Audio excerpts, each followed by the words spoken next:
창세기 4장은 인류 최초의 살인 사건을 기록한 장이지만 성경이 이 장을 기록한 목적은 단순히 나쁜 형제가 동생을 죽였다는 도덕적 교훈에 있지 않습니다.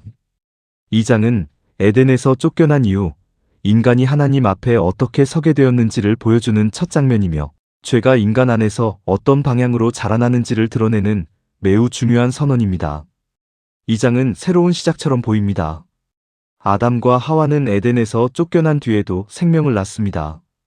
하와는 가인을 낳으며 내가 여호와로 말미암아 아들을 얻었다고 고백합니다. 이 고백은 단순한 출산의 기쁨이 아니라 단절 이후에도 하나님이 여전히 생명을 허락하신다는 희미한 희망의 표현입니다. 그러나 이 장은 곧바로 그 희망이 인간의 내면에서 어떻게 왜곡되는지를 보여줍니다. 가인과 아벨은 같은 부모에게서 태어났지만 같은 태도로 하나님 앞에 서지 않습니다. 아벨은 양의 첫 새끼와 그 기름을 드렸고 가인은 땅의 소산을 드렸습니다. 문제는 직업의 차이나 재물의 종류가 아니라 하나님 앞에 서는 태도입니다. 성경은 하나님이 아벨과 그의 재물은 받으셨으나 가인과 그의 재물은 받지 않으셨다고 말합니다. 여기서 중요한 것은 하나님이 무엇을 받으셨느냐보다 누구를 받으셨느냐입니다. 하나님은 재물보다 사람을 먼저 보십니다. 가인은 재물이 거절되었을 때 하나님께 나아가 질문하지 않습니다. 그는 자신의 내면을 돌아보지 않고 즉시 분노합니다. 성경은 가인이 몹시 분하여 안색이 변하였다고 기록합니다. 죄는 이 지점에서 시작됩니다. 죄는 행동 이전의 태도에서 시작되며 분노는 하나님 앞에서 자기 마음을 하나님 앞에 놓지 않으려는 마음의 반응입니다. 하나님은 즉시 가인을 버리지 않으십니다. 오히려 질문하십니다. 네가 분하여 함은 어찌 됨이냐? 네 안색이 변함은 어찌 됨이냐? 이 질문은 정죄가 아니라 초대입니다. 하나님은 가인이 자신의 상태를 인식하고 돌아오기를 기다리십니다. 그리고 이어서 매우 중요한 경고를 하십니다. 죄가 문 앞에 엎드려 있느니라. 죄가 너를 원하나 너는 죄를 다스릴지니라. 이 말씀은 죄가 이미 인간 밖에서 준비된 것이 아니라 인간의 선택을 기다리고 있다는 선언입니다. 그러나 가인은 이 경고를 듣고도 하나님과 대화하지 않습니다. 그는 동생 아벨을 들로 불러냅니다. 이 장면에서 주목할 점은 가인이 아벨에게 어떤 말도 하지 않았다는 사실입니다. 성경은 가인이 그의 아우 아벨에게 말하고라고 기록하지만 그 말의 내용은 기록되지 않습니다. 이는 가인의 분노가 이미 말이 필요 없는 상태, 즉 마음에서 결론이 난 상태였음을 보여줍니다. 죄는 언제나 침묵 속에서 결정을 완성합니다. 결국 가인은 아벨을 죽입니다. 그리고 하나님은 다시 질문하십니다. 내 아우 아벨이 어디 있느냐? 하나님은 이미 알고 계십니다.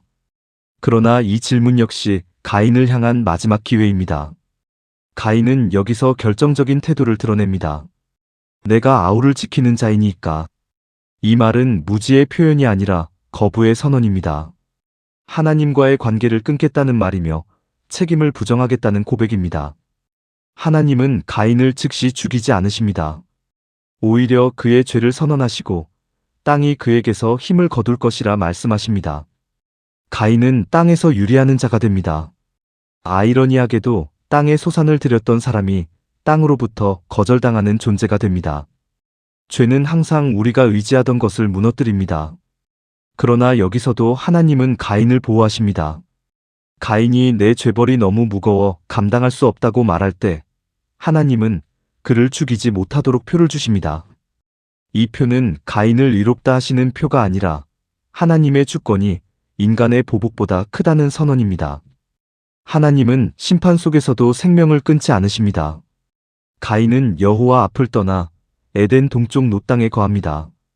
이 표현은 단순한 지리적 이동이 아니라 관계의 이동입니다. 그는 하나님 앞을 떠났습니다. 그 이후 가인의 후손들은 문명을 발전시킵니다. 성을 쌓고 악기를 만들고 기술을 발전시킵니다. 성경은 이것을 부정적으로만 말하지 않습니다. 그러나 하나님 없는 발전이 어떤 방향으로 흐르는지는 라멕의 노래에서 절정에 이릅니다.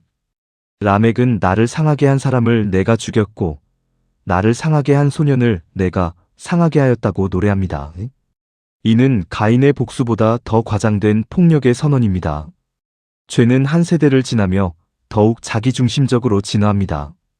가인의 죄가 분노였다면 람에게 죄는 자랑입니다. 그러나 창세기 4장은 절망으로 끝나지 않습니다. 마지막에 아담과 하와는 또 다른 아들을 낳고 그의 이름을 셋이라 합니다.